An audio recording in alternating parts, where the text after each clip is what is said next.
Yo, what's up guys, Shujinkydink here with another video to entertain or assist you in becoming the better Injustice 2 player. And this video is all about Interactables. In this video I'm going to give you 5 tips on how to effectively use Interactables, because even though you might think, oh, I'm just going to pick it up and throw it at my opponent. Isn't that how you use Interactables? There's a little bit more to it than that, so let's get started. Tip number 1 is to know your character type. There are 3 different ways that your character can use Interactables. There are power characters, acrobatic characters, and gadget characters. Acrobatic and gadget characters tend to use them more for movement, and the gadget characters can actually activate some in ways that the others can't, whereas power characters will usually pick things up and throw them to cause a little bit more damage. So I'll go into an example on the differences right now. So here we see Batman approaching the Interactable, a sign right behind him.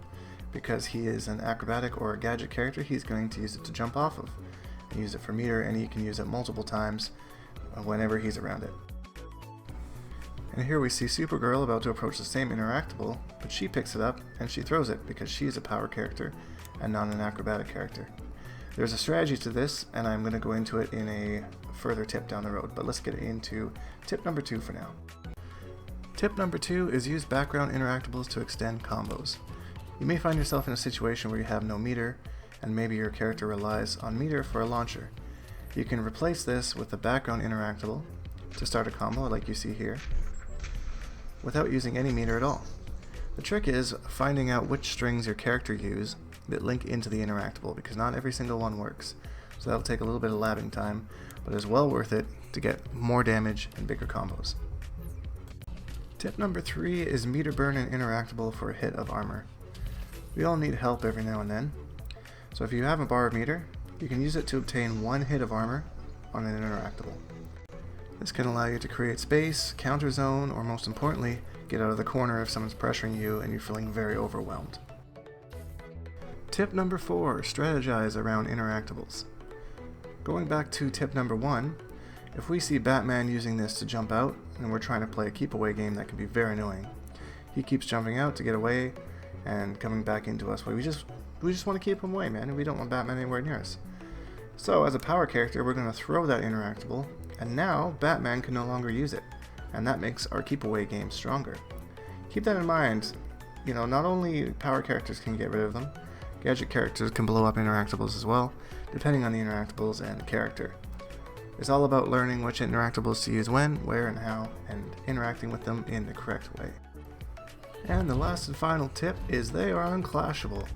If you're at the end of a match and you see that your opponent is sitting on 4 bars of meter and they're just waiting for you to hit them so that they can clash and get all their health back, maybe look around you and see if there's something that you can throw at them.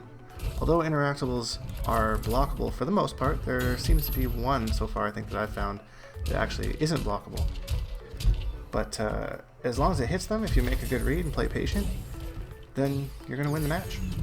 You're just going to hit them with it, they can't clash, takes out the rest of their damage, and you just look like the coolest person on the block, and everyone's going to want to be your friend. Trust me, I know all about it. Anyways guys, I hope you enjoyed these 5 tips for using Interactables in Injustice, because it is a little bit different than Mortal Kombat X, and with its own unique way of doing it. And yeah, if you have any questions about anything that I said or anything that I didn't cover, feel free to post them in the comments. And of course, if you enjoyed the video, leave a like, because it really helps me out. And subscribe, because we'll be making videos like this all the time. Hashtag Bonehawks and all that stuff. And we'll see all you guys in the next video.